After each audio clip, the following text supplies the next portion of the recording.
The massive chamber fell silent as Admiral Zethkara stepped forward to address the Galactic Council. His blue skin had turned pale with fear, and his forearms trembled as he held the datapad containing the latest reports from the front lines. Around him, representatives from 300 different species waited for news they already knew would be terrible. "The Devourer swarm has taken another system," Zethkara announced, his voice echoing through the crystal dome that housed the emergency session. "The Keltar Prime system fell yesterday. All 12 billion inhabitants are gone. The bioships consumed everything, from the smallest microbe to the largest space stations." A wave of horrified sounds filled the chamber. Clicks, chirps, growls, and electronic beeps created a symphony of despair that had become all too familiar in recent weeks. Ambassador Lith of the Crystalline Federation rose from her seat, her transparent body shimmering with patterns of distress that her species used to communicate emotion. "How many systems have we lost now?" she asked, though everyone already knew the answer. 15 in the past month, Zethkara replied. "At this rate, the swarm will reach the core worlds within 2 years. Our computer models show that if they maintain their current expansion rate, the entire galactic arm will be consumed within 5 years. The chamber erupted in panic. Delegates jumped from their seats, some shouting in their native languages, others simply staring in shock. The Devourer swarm was not a new threat.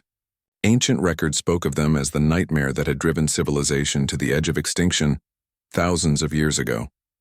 Back then, the galaxy had barely survived by fleeing to the outer rim and waiting for the swarm to go dormant. This time, there was nowhere left to run. General Korath of the warrior caste stood up, his massive frame casting shadows across the nearest delegates. His species had built their entire culture around battle and honor, yet even they had been crushed by the endless hunger of the bioships. "We have thrown everything we have at them," he growled through his translator. "Our plasma cannons barely scratch their hulls. Our quantum torpedoes are absorbed and turned against us. They adapt to every weapon we use within hours." Dr. Zental, the galaxy's leading expert on the Devourer swarm, activated a holographic display showing the enemy's latest formations. The bioships looked like a cross between insects and sea creatures, their hulls pulsing with veins that carried nutrients to fuel their constant growth. Each ship was alive, capable of healing damage and evolving new defenses based on whatever attacked it. "They learn faster than we can innovate," Zental explained to the silent chamber. "Every energy weapon we deploy becomes useless after the first engagement. They absorb our technology and incorporate it into their own ships. The machine collective's cyber attacks were turned back on them within minutes. The Cyan Dominion's reality manipulation powers were somehow copied and used against our own forces. Counselor Vrex, an old reptilian from a species that had barely survived the last swarm invasion, raised one clawed hand for attention. His voice was quiet but carried the weight of ancient memory. "There is one option we have not considered," he said slowly. "One species we have never asked for help." "What species could possibly help us now?" demanded Ambassador Lith.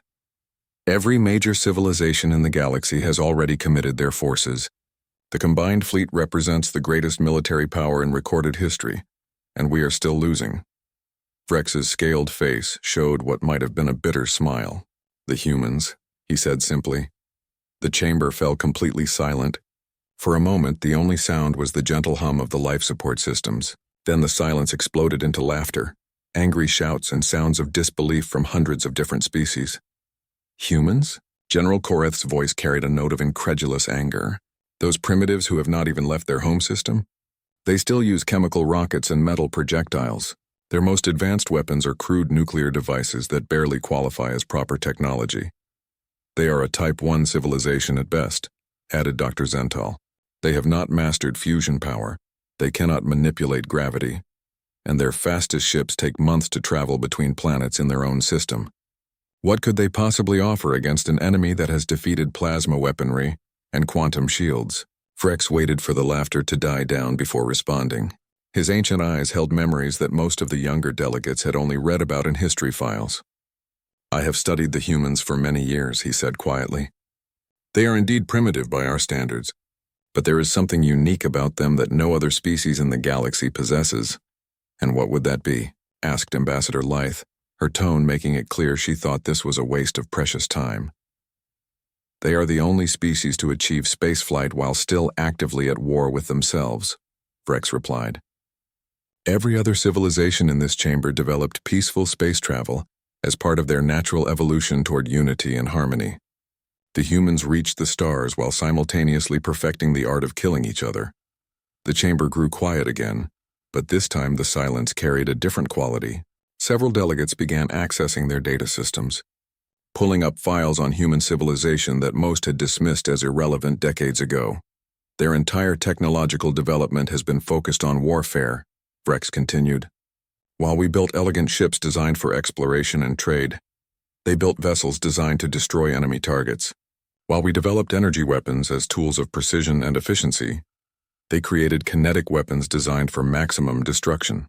They call it overkill and consider it a virtue. General Korath frowned as he reviewed the human military data. These kinetic weapons are incredibly primitive, metal projectiles launched by chemical explosions or magnetic acceleration. How could such crude technology be effective against bioships that have adapted to our most advanced plasma arrays? Because, Vrex said with growing conviction, the Devourers have adapted to energy-based attacks. Their entire evolutionary strategy is based on absorbing and redirecting energy weapons. They have never encountered a species that still relies on throwing rocks no matter how fast those rocks are moving. Dr. Zental's multiple eyes widened as she began to understand the implication. The bioships absorb energy and convert it to fuel their growth and adaptation. But kinetic weapons are pure mass and momentum. There is nothing for them to absorb, nothing to convert. Exactly, Vrex nodded. And more importantly, humans have spent their entire history learning how to kill things that fight back. Every other species in this chamber gave up warfare when they developed advanced technology. Humans simply found ways to make warfare more efficient. Ambassador Lith's crystalline form began to pulse with patterns that indicated deep thought. Even if your theory is correct, what makes you think the humans would help us? We have had minimal contact with them precisely because we considered them too primitive and violent for proper galactic society. Because, Rex replied, if the Devourer swarm continues its expansion, it will eventually reach their system. Whether they help us or not, they will face this enemy eventually. The question is whether they fight alongside the combined military might of the galaxy, or face the swarm alone after it has consumed everything else. The chamber fell into thoughtful silence as delegates considered this desperate proposal. The greatest civilizations in galactic history had been reduced to hoping that a species they had dismissed as barbaric, savages might somehow succeed where all their advanced technology had failed. Admiral Zethkara looked around the chamber, at faces that showed a mixture of hope and desperation. All in favor of making contact with the humans? He asked. The vote was unanimous. Captain Jake Morrison was halfway through his morning coffee when every alarm on the orbital defense station started screaming at once. The steaming mug flew from his hands as he lunged toward the command console, coffee droplets floating in the low gravity of the station's central hub. Around him, the night shift crew scrambled to their positions with the practiced efficiency of soldiers who had drilled for this moment, but never expected it to actually happen. Report, Jake barked as he strapped himself into the command chair, his fingers already dancing across the holographic displays that showed the space around Earth and Luna. Lieutenant Casey Brooks, the duty communications officer, looked up from her station with wide eyes. Sir, we have a massive contact appearing just beyond lunar orbit. It just materialized out of nowhere. No engine signature, no heat trail, nothing on our early warning systems until it was just there. Jake felt his stomach drop as the main screen displayed the object that had triggered their alerts. The ship was enormous, easily 3 times the size of the largest human space station. Its crystalline structure caught and reflected Earth's sunlight in patterns that hurt to look at directly. The vessel was clearly artificial, clearly advanced, and clearly not human. Size estimate? Jake asked, though he could already see the numbers scrolling across his display. 4 kilometers long, approximately 2 kilometers wide, reported Ensign Dan Murphy from the sensor station. The hull appears to be some kind of living crystal. I am reading energy signatures that do not match any known human technology. Jake opened a channel to Earth Defense Command. Within seconds, the grizzled face of General Lisa Carter appeared on his personal communication screen. Her gray hair was disheveled, suggesting she had been pulled from sleep by the same alerts that had disrupted his coffee break. Jake, please tell me this is some kind of training exercise I forgot about, she said without preamble. No such luck, General. We have genuine first contact happening right above our heads. The vessel is not responding to any of our standard communication protocols, but it is not showing any hostile intent either. It is just sitting there. General Carter rubbed her eyes and took a deep breath. Have you tried basic mathematical sequences? Radio signals? Light patterns? Before Jake could answer, Lieutenant Brooks called out from her station. Sir, I am receiving a transmission. It is coming through on multiple frequencies simultaneously, and somehow my computer is translating it into English in real time. Jake and General Carter exchanged glances through the communication link. Put it through, Jake ordered.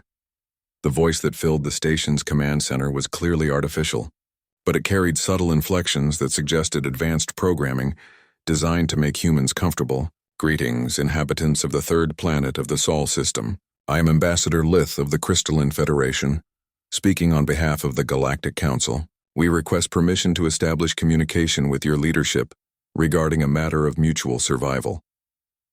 Jake stared at the communication panel for several seconds before finding his voice. This is Captain Jake Morrison of the Earth Defense Force. You are speaking to our leadership. What do you mean by mutual survival? Captain Morrison, the situation is complex and urgent. May I request permission to transport a diplomatic representative to your station to explain the circumstances in person? General Carter's voice cut through Jake's hesitation. Absolutely not. We do not allow unknown alien technology anywhere near our personnel until we understand what we are dealing with. Ambassador Lith's response came with what sounded like understanding. Your caution is wise, Captain Morrison. Perhaps we could arrange a meeting on neutral ground?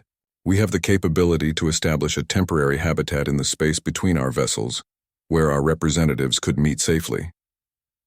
3 hours later, Jake found himself floating in what could only be described as a miracle of engineering. The aliens had somehow created a transparent sphere of breathable atmosphere, suspended in the vacuum between their ship and his station. The walls of the sphere seemed to be made of the same living crystal as the alien vessel, and they provided a perfect view of both Earth and the mysterious ship that had appeared without warning. Ambassador Lith was not what Jake had expected from an alien diplomat. Her body appeared to be made of the same crystal as her ship, but it moved and flowed like liquid while maintaining a roughly humanoid shape. Patterns of light flowed beneath her transparent skin, and Jake realized these patterns changed based on her emotional state or emphasis in conversation. Captain Morrison, she began, her voice now coming directly from her crystal form rather than through translation equipment. I must begin with an apology. The Galactic Council has been aware of your species for over 200 of your years, but we chose not to make contact because we believed you were too primitive and violent to join galactic civilization. Jake felt a surge of anger, but he kept his voice level. And what changed your mind? Desperation, Lith replied with brutal honesty. The light patterns under her skin shifted to what Jake was beginning to recognize as distress. An ancient enemy has returned to our galaxy. We call them the Devourer Swarm. They are a species of living ships that consume all organic matter and technology they encounter. In the past month, they have destroyed 15 star systems and killed over 200 billion beings. Jake felt the blood drain from his face. 200 billion? The swarm grows stronger with each victory. They absorb our technology and use it against us. Our most advanced weapons have proven useless. They adapt to energy-based attacks within hours. Our greatest fleets have been defeated despite having technology that your species would consider magical. And you think we can help you? Jake asked, incredulous. Our most advanced ships are barely capable of reaching the edge of our own solar system. Our weapons are chemical rockets and metal bullets. What could we possibly do against enemies that have defeated plasma cannons and quantum shields? Lith's light patterns shifted to what Jake was learning to interpret as hope, mixed with desperation. Because your weapons are kinetic rather than energy-based. The Devourers have never encountered a species that still uses mass and momentum as their primary means of destruction. They cannot absorb kinetic energy the way they absorb our plasma and particle weapons. Jake was quiet for a long moment, processing the implications. You are asking us to fight in a galactic war using primitive weapons against an enemy that has defeated civilizations thousands of years more advanced than us. Yes. And if we refuse? Then the swarm will eventually reach your system anyway, after it has consumed the rest of the galaxy and grown even stronger. You will face them alone. without allies, without the advanced technology we can provide, and without the element of surprise that your kinetic weapons might give us now. Jake activated his communication link to Earth Defense Command. Within minutes, he was looking at a conference room filled with the most powerful people on Earth. President Aaron Wells sat at the head of the table, flanked by General Carter and a dozen other military and civilian leaders. Ambassador Leth repeated her explanation to the Earth leadership, providing more details about the Devourer swarm and the devastating losses the galaxy had suffered. She described bioships that could heal from damage, adapt to new weapons, and consume entire planets to fuel their growth. Dr. Helen Price, Earth's leading expert on theoretical alien biology, leaned forward in her chair. You said these creatures absorb technology. How exactly does that work? They break down the molecular structure of any technology they encounter and incorporate useful elements into their own bioships. Energy weapons provide them with power that fuels their growth. Defensive shields are analyzed and their operating principles are integrated into the swarm's own defenses. General Carter frowned as she studied the technical data Lith had provided. But kinetic weapons are just mass moving at high velocity. There is no technology for them to absorb. Exactly, and more importantly, your species has spent its entire developmental history perfecting the art of kinetic warfare. While other species abandoned such methods as primitive when they discovered energy manipulation, humans have continued to innovate in the field of throwing objects at targets with ever-increasing efficiency. President Wells spoke for the first time since the briefing began. What exactly are you offering in exchange for our help? Faster-than-light travel technology, advanced materials that would revolutionize your construction and manufacturing, energy generation systems that would solve your power needs for centuries, and medical knowledge that could extend human lifespan indefinitely. The room fell silent as the world leaders absorbed the magnitude of what was being offered. Technology that would advance human civilization by thousands of years, handed over in exchange for humanity doing what it had always done best, finding more efficient ways to destroy things. President Wells looked around the table, meeting the eyes of each advisor and military leader. All in favor? The vote was unanimous. Jake watched through the crystal walls of the meeting sphere as Earth began to transform.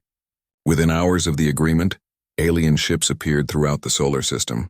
Advanced manufacturing facilities were established on Luna and Mars.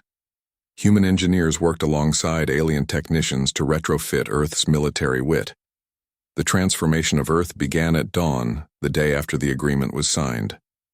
Chief Engineer Paul Davis stood on the observation deck of the newly constructed orbital shipyard, watching as massive alien construction vessels moved materials that defied human understanding. Crystal formations the size of skyscrapers were being shaped by invisible forces, while streams of liquid metal flowed through space like rivers, solidifying into hull plates that gleamed with an inner light. It looks like magic, said Commander Amy Richardson, joining Paul at the viewing wall. Her background in weapons development had made her the natural choice to lead the integration of human and alien military technology. But even her scientific mind struggled to accept what she was witnessing. Clarke's third law, Paul replied, referring to the old science fiction writer's observation that any sufficiently advanced technology was indistinguishable from magic, but magic that we need to understand if we are going to make it work with our systems. The challenge they faced was unprecedented in human history. The aliens had provided them with technology that was thousands of years more advanced than anything humans had ever conceived, but it had to be integrated with human weapon systems and human tactical doctrine. More importantly, it had to be operated by human crews who had barely mastered basic space travel. Dr. Sarah Kim, the physicist leading the power systems integration team, approached them with a tablet displaying energy readings that seemed impossible. Paul, we have a problem with the reactor core scaling. The alien power systems generate energy levels that would vaporize our current weapon housings in milliseconds. What about the new alloys they provided? Amy asked. The crystalline matrix materials can handle the energy output, but our manufacturing systems cannot work with them. The aliens keep trying to give us molecular assemblers and matter replicators, but our engineers cannot figure out how to operate them.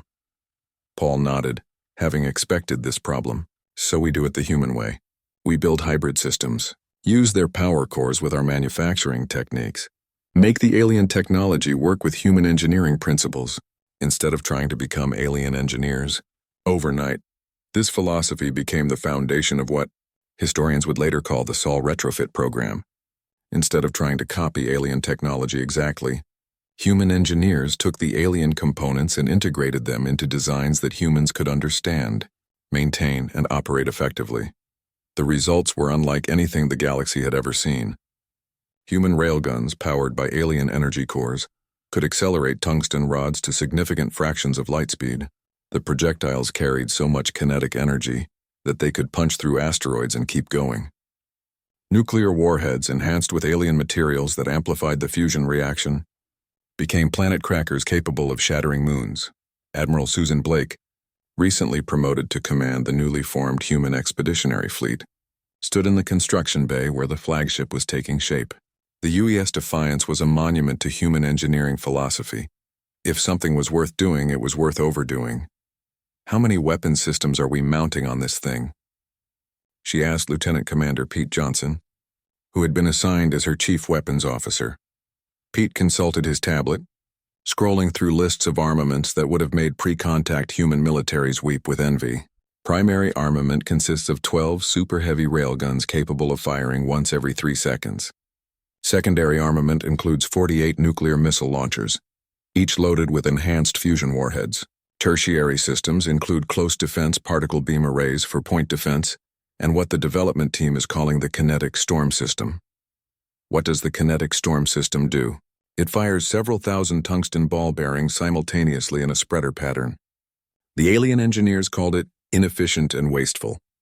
Our test team called it the most beautiful thing they had ever seen.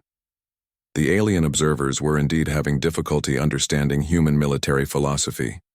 Ambassador Lith had requested permission to observe the weapons testing, and she stood beside Admiral Blake as the first test firing of the Defiance's main guns lit up the space around Mars. Your weapons seem designed to maximize destruction rather than efficiency, Lith observed, her crystalline form pulsing with patterns that indicated confusion. A single precisely targeted energy beam could disable an enemy vessel without destroying it completely. Admiral Blake smiled grimly. Ambassador, you are thinking like someone who fights wars to achieve political objectives. Humans fight wars to make sure the enemy cannot fight back. Ever. The test firing had targeted a decommissioned asteroid mining station. The railgun projectile struck the station dead center, and the entire structure simply disintegrated. There was no explosion, no dramatic fireball. One moment there was a station, the next moment there was expanding cloud of metallic dust. The projectile continued through the target and is currently on a trajectory that will take it out of the solar system, reported the weapons technician. Impact energy was equivalent to approximately 50 nuclear warheads. Lith's light patterns shifted to what Blake was learning to recognize as alarm. You have created weapons that could destroy planets. No, Blake corrected. We have created weapons that could destroy planets quickly. Humans have been able to destroy planets since we developed nuclear weapons. This just makes it more efficient. The cultural exchange was proving as shocking as the technological integration. The alien fleet commanders who had come to coordinate with the human forces were discovering that human military doctrine violated every convention of civilized warfare they had ever encountered.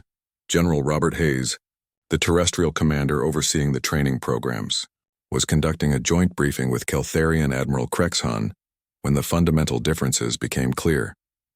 Your battle plans seem to focus entirely on eliminating enemy forces, Krexhan observed, his reptilian features showing distress. There are no provisions for negotiation, no consideration for minimizing casualties, no attempt to preserve enemy infrastructure for post-conflict recovery. That is correct, General Hayes replied matter-of-factly. The Devourer swarm does not negotiate. They consume everything they encounter. Our only objective is to kill them all before they kill us all. But what about the galactic conventions regarding warfare? The accords that govern acceptable tactics and weapons? General Hayes looked genuinely puzzled. General, we are fighting for the survival of every living thing in the galaxy. What possible convention could be more important than winning? The alien commanders began to understand why the Galactic Council had been reluctant to contact humanity. These were not soldiers in the galactic sense. They were predators who had turned warfare into an art form and had been practicing that art for their entire species' history. Colonel Maria Santos, the fleet's chief tactical officer, was reviewing the standard galactic fleet formations with her alien counterparts when she made a discovery that explained why the galaxy was losing the war. "You fight in formation," she said, staring at the holographic display showing neat rows of ships arranged in geometric patterns. "You maintain unit cohesion and coordinate your attacks to minimize friendly fire incidents." "Of course," replied the Crystalline Federation tactical advisor. "Organized formations allow for maximum efficiency and prevent accidental engagement of allied forces. But formations also create predictable patterns that enemies can exploit," Maria pointed out. "And maintaining formation limits each ship's ability to maneuver independently." She activated a human tactical display, showing what Earth forces called a wolf-pack assault pattern. Instead of neat formations, human ships scattered across the battlefield like a pack of predators, each unit operating independently while maintaining communication through quantum entanglement networks. "This is chaos," protested the alien advisor. "How do you coordinate attacks? How do you prevent ships from interfering with each other?"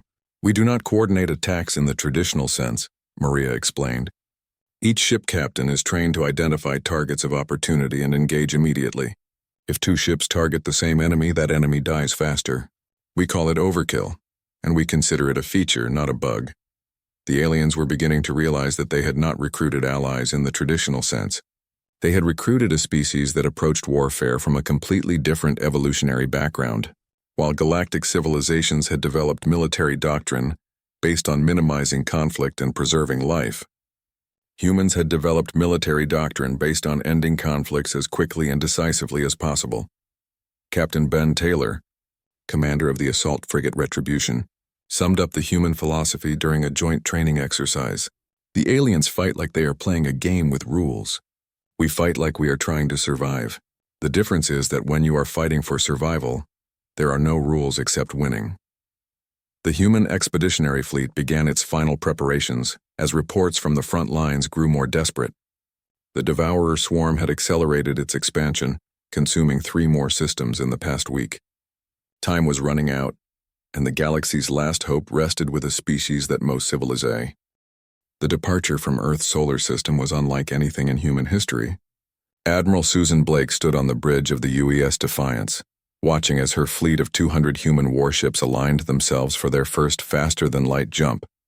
Around them, nearly 1,000 alien vessels from dozens of different species formed the largest military force the galaxy had ever assembled. "All ships report ready for jump," announced Lieutenant Casey Brooks from the communications station. The young officer had volunteered for the expedition despite knowing she might never see Earth again. Like most of the 30,000 humans in the fleet, she understood they were humanity's representatives in a war that would determine the fate of every living being in the galaxy. "Engage FTL drives," Admiral Blake ordered. The sensation of faster-than-light travel was indescribable. Reality seemed to fold in on itself. Colors shifted beyond the visible spectrum, and for a brief moment every human on every ship experienced the strange vertigo of traveling between dimensions. Then the universe snapped back to normal, and they found themselves in a star system that no human had ever seen. "Jump successful," reported the navigation officer. "We are in the Keltar system, approximately 15,000 light-years from Earth." But what they found in the Keltar system made even the most hardened human veterans fall silent. Where the briefings had described thriving worlds with billions of inhabitants, they found only dead rocks orbiting a star that seemed dimmer than it should have been. The planets had been stripped of every trace of organic matter, their surfaces scoured clean by bioships that consumed everything from bacteria to orbital stations. Captain Jake Morrison, now commanding the destroyer Vengeance, opened a communication channel with the fleet command. "Admiral, the orbital defense platforms around the 4th planet are still broadcasting automated distress signals. The timestamps show they were active less than a week ago. The implications hit everyone simultaneously. They were following the path of destruction left by the Devourer swarm, and they were less than a week behind the enemy. Around them, the alien ships and the combined fleet transmitted their own horror at seeing yet another civilization erased from existence." As the fleet continued its journey toward the front lines, the cultural exchange between humans and aliens deepened in ways that surprised everyone involved. The humans discovered that most galactic species had not fought a war in centuries or even millennia. Their military forces were more like police organizations, designed to handle pirates and settle minor disputes between colonies. Your people eliminated. Warfare from your societies, observed Commander Pete Johnson during a joint briefing with Keltharian tactical officers. How do you train for combat if you never actually fight? Admiral Krexhan, the senior Keltharian officer, seemed uncomfortable with the question. We use computer simulations and theoretical exercises. Our military academies teach strategy and logistics based on historical examples from our past. Theoretical exercises, Pete repeated slowly. You train to fight a war using computer games. They are very sophisticated computer games, Krexhan protested. Pete looked around the briefing room at his fellow human officers, and they all shared the same expression of dawning comprehension. Admiral, with respect, we have been training for war our entire lives. Human children play games that simulate combat. Our entertainment media is filled with stories about warfare. Our sports are ritualized versions of battle. We have never stopped practicing for war, even during peacetime. The alien officers began to understand why the humans approached military planning so differently, where galactic forces used careful, methodical strategies designed to minimize losses and preserve infrastructure.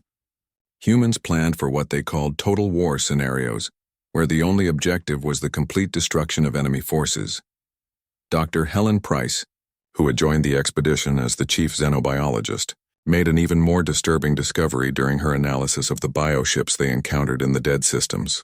Admiral, I have been studying the Devourer ship fragments we collected from the battle sites. The rate of adaptation these creatures display is unprecedented. What exactly does that mean? Admiral Blake asked during the daily briefing. Each generation of bioships shows modifications based on the weapons they encountered in previous battles. Ships that survived plasma cannon attacks developed energy-absorbing hull plating. Ships that faced quantum torpedoes evolved point defense systems that can neutralize quantum effects. They are literally evolving combat countermeasures. Faster than their enemies can develop new weapons. The human tactical officers absorbed this information with expressions that the aliens had learned to recognize as predatory interest rather than concern. So they adapt to whatever attacks them, said Colonel Maria Santos. What happens when they encounter weapons they have never faced before? In theory, there should be a delay while they analyze the new threat and develop countermeasures. But based on their adaptation rate, I estimate they could develop defenses against any energy-based weapon within hours of first contact. Good thing we are not bringing energy-based weapons, commented Captain Ben Taylor with a grim smile as the fleet jumped deeper into contested space. They began encountering refugee ships fleeing from the advancing swarm. The stories these survivors told painted a picture of an enemy that was beyond anything the galaxy had faced before. Bioships the size of space stations that could heal from damage faster than it could be inflicted. Weapons that turned their targets' own defensive systems against them. Creatures that learned from every battle and shared that knowledge with the entire swarm through some form of biological communication network. They do not just adapt their ships, reported one refugee, a crystalline being whose homeworld had been consumed just days earlier. They adapt their tactics. In our first engagement, they attacked in massive waves, overwhelming our defenses through sheer numbers. When we countered with dispersed formations, they immediately shifted to precision strikes against our command ships. When we protected our command vessels, they began targeting our supply lines. The alien fleet commanders found these reports deeply disturbing, but the humans seemed to grow more interested with each new piece of information about enemy capabilities. They are learning opponents, Admiral Blake observed during a strategy meeting with the combined fleet leadership. They study their enemies and develop counters for every tactic they encounter, which is why we have been losing, admitted Ambassador Leth. Our forces have been fighting the same way for thousands of years. The Devourers learned our patterns and developed counters for all of them, but they have never fought humans, pointed out General Hayes. They have adapted to fight civilized enemies who follow predictable patterns and logical strategies. They have never encountered a species that considers unpredictability a tactical advantage. The final jump brought them to the edge of the battle zone, and what they found there challenged even human comprehension. The Devourer swarm stretched across 3 star systems like a living nebula. Millions of bioships moved in formations that seemed to follow no pattern humans could understand, yet clearly represented some form of collective intelligence beyond individual ship commanders. Size estimate on the swarm? Admiral Blake asked, though the sensor readings were almost too large to process. Approximately 4 million individual bioships, reported the sensor technician. They range in size from fighter craft to vessels larger than our biggest capital ships. Energy readings suggest they are powered by matter consumption, literally eating asteroids and space debris to fuel their systems. The sight of the enemy force should have been demoralizing. No military doctrine in galactic history provided strategies for engaging an enemy that outnumbered them by orders of magnitude. But as Admiral Blake looked around the bridge of the Defiance, she saw expressions of grim determination rather than despair. All ships, this is Admiral Blake, she announced over the fleet communication system. We are looking at the greatest concentration of targets in human military history. Remember, we are not here to fight a fair battle. We are here to demonstrate why giving advanced technology to a species that never stopped being predators was the galaxy's last and best hope. The combined fleet moved into attack formation, but even the alien ships could sense that something had changed. The humans were no longer following standard galactic military protocols. They were preparing to fight the kind of war that had made their species the dominant predators on their home planet. The Devourer swarm detected the approaching fleet and began to shift its formations. Millions of bioships moving with the coordinated precision of a single organism. They had analyzed the tactical patterns of every galactic species and developed counters for every known form of space combat, but they had never encountered enemies who considered the rulebook more like a list of suggestions. The galaxy was about to discover what happened when you gave military-grade technology to a species that had been perfecting the art of overkill for their entire evolutionary history. Admiral Blake smiled as she watched. The enemy formations shifting to counter-standard galactic fleet tactics. All ships prepare to engage. And remember, there are no style points for playing fair. The Devourer swarm detected the approaching combined fleet when they were still 2 light hours away from the battle zone. Millions of bioships began shifting their formations with the fluid precision of a single organism, their collective intelligence analyzing the tactical patterns of the approaching vessels and preparing countermeasures based on thousands of previous engagements. Admiral Susan Blake watched the enemy movements on her tactical display with the cold satisfaction of a predator that had finally cornered its prey. Around her, the bridge crew of the UES Defiance prepared for what every military analyst in the galaxy believed would be the final battle of their civilization. Enemy formations are consistent with their standard response to combined fleet tactics, reported Colonel Maria Santos from the tactical station. They are preparing energy absorption matrices and forming defensive clusters around their larger bioships. Perfect, Admiral Blake replied. They are adapting to fight the last war instead of this one. All ships execute Wolfpack protocol on my mark. Throughout the human fleet, captains who had trained their entire careers for this moment prepared to demonstrate why their species had been considered too dangerous for galactic civilization. Unlike the neat formations favored by other species, the human ships began to scatter across a volume of space that covered several astronomical units, each vessel operating independently while maintaining quantum communication links. Captain Jake Morrison, commanding the destroyer Vengeance, felt his heart rate increase as his ship broke away from the main fleet formation. Around him, his bridge crew moved with the practiced efficiency of warriors who had been preparing for this battle since childhood, even if they had not known it at the time. Range to primary target cluster? Jake asked his weapons officer. 50,000 kilometers and closing. Enemy bioships are maintaining formation and preparing energy absorption defenses. They appear to be expecting plasma cannon attacks based on their hull configurations. Jake smiled grimly. They are about to learn why humans never stopped building better ways to throw rocks at things. All weapons, prepare for kinetic bombardment. The Devourer swarm's collective intelligence registered the unusual dispersal pattern of the human ships, but classified it as a variation of standard harassment tactics. Their bioships had evolved countermeasures for every form of energy weapon in the galactic arsenal. Plasma cannons, particle beams, quantum torpedoes, and even exotic matter. Disruptors had all been encountered and defeated in previous engagements. What happened next defied every prediction their evolutionary algorithms had calculated. Captain, Morrison's destroyer opened fire first, its enhanced railgun sending a stream of tungsten projectiles at significant fractions of light speed toward the center of the enemy formation. The bioships, adapted to absorb and redirect energy attacks, had no defense against simple mass moving at relativistic velocities. The lead bioship simply disintegrated. There was no explosion, no dramatic energy discharge. One moment it was a living vessel the size of a city block. The next moment it was an expanding cloud of organic debris. The tungsten projectile continued through the formation, punching through 3 more bioships before its momentum was finally exhausted. Throughout the swarm, millions of bioships registered the attack and attempted to adapt their defensive systems, but there was nothing to adapt to.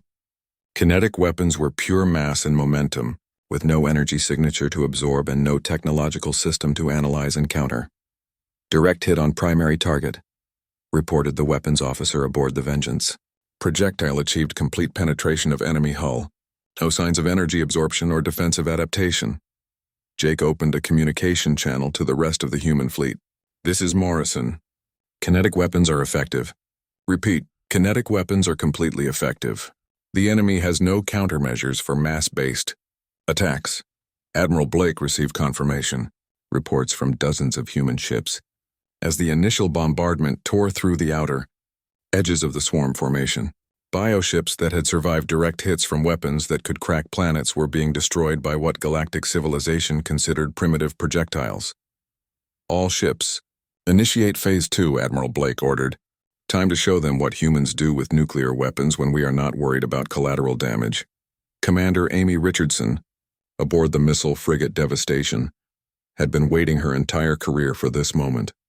Her ship's enhanced nuclear arsenal represented the culmination of human weapons development, combined with alien technology that amplified destruction to previously unimaginable levels. "Launch all missiles," she ordered. Full saturation bombardment of the primary bioship clusters. Hundreds of nuclear warheads streaked across the space between the human fleet and the Devourer swarm. Each missile was guided by artificial intelligence, systems originally designed for hunting other humans, now enhanced with alien computing, power that made them nearly impossible to intercept or deceive. Tukar.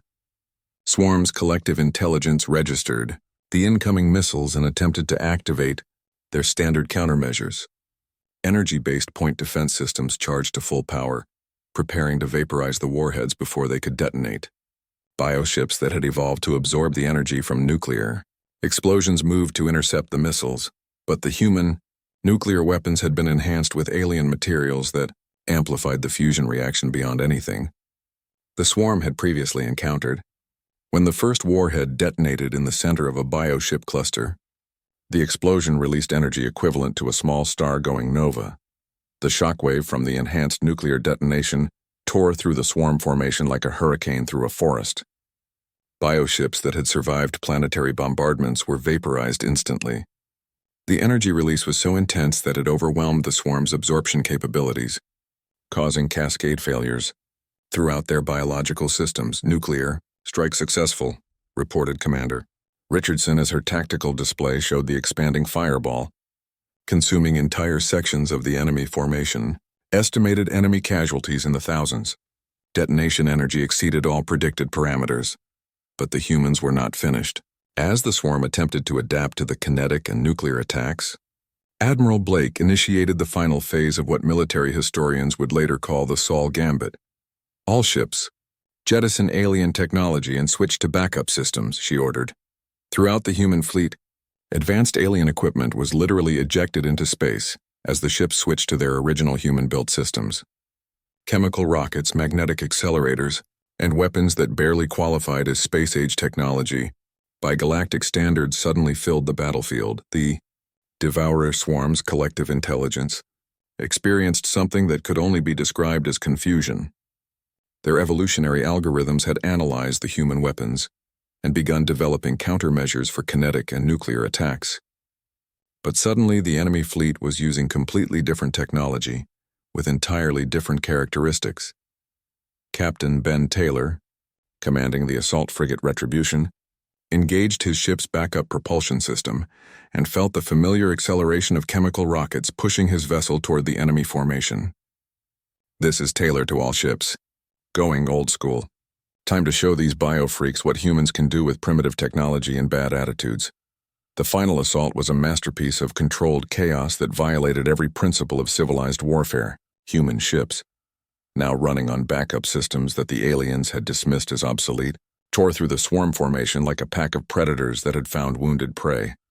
Colonel Santos, coordinating the assault from the Defiance, watched as her tactical display showed the impossible becoming reality. Admiral, the enemy adaptation systems appear to be completely overwhelmed. They evolved countermeasures for our advanced weapons, but switching to primitive systems has reset their defensive calculations. The coup de grace came when the human fleet revealed their final surprise. Each ship carried what the development teams had called kinetic, planet busters, hollowed-out asteroids, filled with nuclear charges and accelerated to maximum velocity using chemical rockets. Captain Morrison's destroyer launched its asteroid payload directly at the largest concentration of bioships in the swarm's formation. The massive rock, moving at thousands of kilometers per second and carrying enough nuclear explosives to crack a moon, slammed into the center of the enemy formation like the fist of an angry god. The explosion was visible from the edge of the star system. When the nuclear fire cleared, the section of the swarm that had contained their largest and most advanced bioships was simply gone, replaced by an expanding sphere of radioactive plasma. Time from initial engagement to complete enemy defeat? Admiral Blake asked. 17 minutes. 32 seconds, replied the tactical officer. Throughout the galaxy, the various species that made up the Galactic Council received reports of the battle that seemed impossible to believe. The Devourer swarm, which had terrorized civilized space for months and consumed entire star systems, had been completely annihilated by a species that most civilizations had considered primitive barbarians. I